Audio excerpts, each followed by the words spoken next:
участокка үй салат карапайым. Неге чечип бербейт? Мен киммин анда мамлекет үчүн?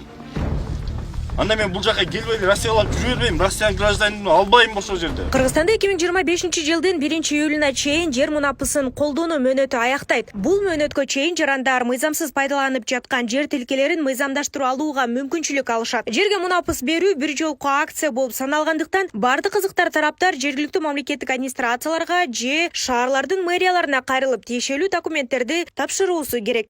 Ушул жылдын 28-майында Кыргыз Республикасынын министрлер кабинетинин токтому кабыл алынып, жер мунапысынын алкагында жерлерге мунапыс берүүгө арыздарды кабыл алуу ушул жылдын 25-жылдын 1-июлунда аяктайт.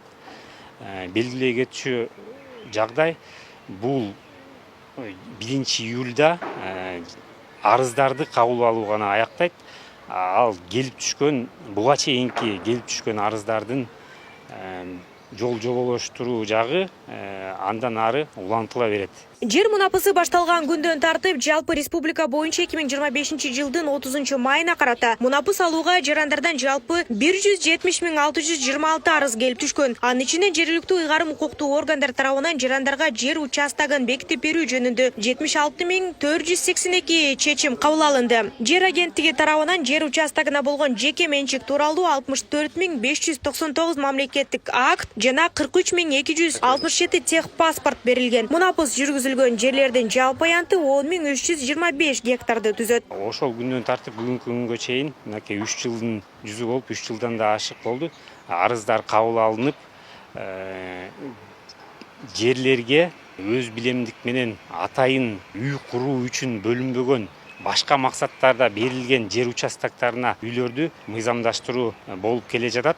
Ошол күндөн баштап бүгүнкү күнгө чейин республика боюнча 170 миңден ашуун арыздар кабыл алынды жана арыздарды кабыл алуу азыркы күнгө чейин уланып келе жатат. Кыргызстанда мыйзамсыз курулуштар жана жер тилкелерин мыйзамдаштыруу маселеси узак убакыттардан бери курч бойдон калууда. Бул көйгөйлөрдү чечүү максатында 2022-жылы жер укуктук мамилелерди жөнгө салуу жөнүндө мыйзам кабыл алынып, жер мунапысын жүргүзүү башталган. Бул мыйзам жарандардын мыйзамсыз курулган турак жайларын мыйзамдаштырууга мүмкүнчүлүк берип, социалдык туруктуулукту камсыздоо менен жүздөгөн жарандар жерине документ ала баштады. Бул жер мунапыс алкагында Бишкек филиалы тарабынан бүгүнкү күнгө, то есть 3-июлга карата күнү жалпысынан 4387 мамлекеттик акт, кызыл китептер берилди жарандарга.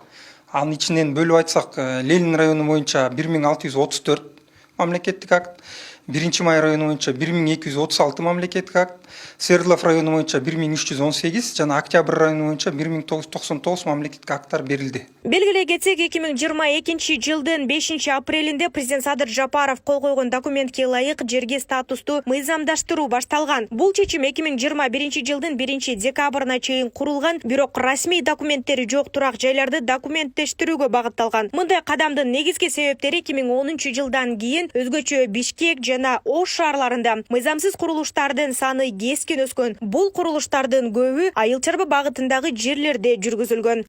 Нурзада Сыдыкова, Кудайкалы Сомуралиев, регион, Бишкек.